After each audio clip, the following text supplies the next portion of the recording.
Sneha steel and furniture centre Salgare. आमच्याकडे steel भांडी, संसार उपयोगी साहित्य, sofa set, furniture, cooler, dining table, आटा चक्की व इतर साहित्यांचे एकमेव ठिकाण एक, व्हरायटी अनेक। आता शुभ मुहूर्ताची सुरुवात सलगरेतील स्नेहा स्टील मधील खरेदीनेच।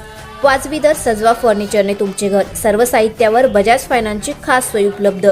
स्टील भांड्यांना 5 वर्षे गॅरंटी, तर फर्निचर साहित्यास कीडवाळीपासून लाईफ टाईम वॉरंटी। खात्रीशीर खरेदीसाठी मिरज पूर्व भागातील एकमेव ठिकाण Sneha steel and furniture centre Salgare. आमचा पत्ता रवींद्र वस्त्रनिकेतन शेजारी सलगरे। संपर्क 90 96 25 91 38। प्रत्येक बातमीतील घटनेच्या वास्तविकतेची तुलना थेट पाहत रहा चांगली अपडेट। डबल महाराष्ट्र केसरी चंद्रहार पाटील हे ठाकरे गटात प्रवेश करणार आहेत। मागच्या काही दिवसांपासून याबाबत चर्चा सुरू होती, मात्र आता हा पक्ष प्रवेश निश्चित झाला आहे। लवकरच त्यांचा ठाकरे गटात प्रवेश होणार आहे।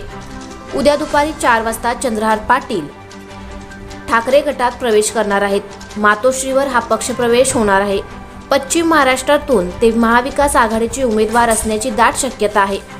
चंद्रहार पाटील यांनी मंगळवारी उद्धव ठाकरे यांची भेट घेतली। या भेटीत या पक्ष प्रवेशाबाबत चर्चा झाली असल्याची माहिती आहे।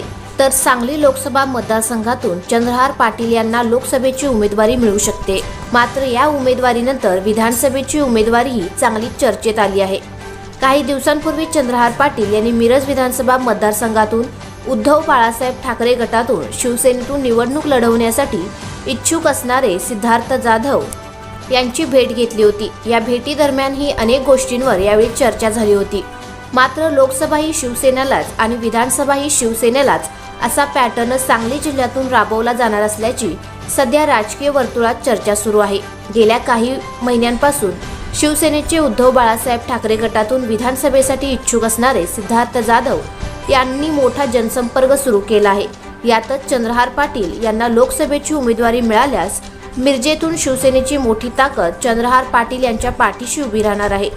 यामुळे सिद्धार्थ जाधव यांनाही विधानसभेसाठी देखील हा मोठा राजकीय बेरजेचा वोट बूस्टर सोबत असणार आहे। वंचित बहुजन आघाडीकडून सुद्धा चंद्रहार पाटील यांच्या उमेदवारीला पाठिंबा असल्याची माहिती आहे।